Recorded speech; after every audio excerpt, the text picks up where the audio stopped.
ছেলেকে ছেলে হঠাৎ অসুস্থ হয়ে পড়ে এবং সে অনেক রক্ত বমি করতে শুরু করে। তাকে নিয়ে সে দৌড়ে ডাক্তারের কাছে চলে গেল। ডাক্তারের কাছে গেল, ডাক্তার সাহেব আমার ছেলেকে বাঁচান। সে কি করবে তখন বুঝতে পারতেছে না।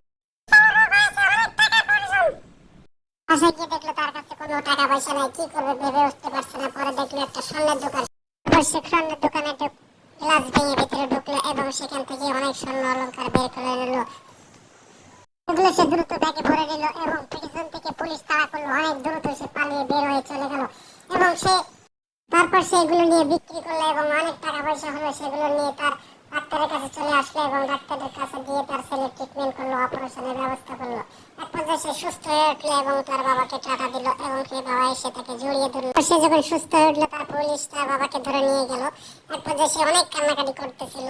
তখন সে তার বাবাকে দেখতে দেখতে মাঝে মাঝে জেলখানায় এবং সে 10 বছর পর তার বাবা যখন জেল থেকে ছাড়া পেল সে অনেক কান্নাকাটি করছিল।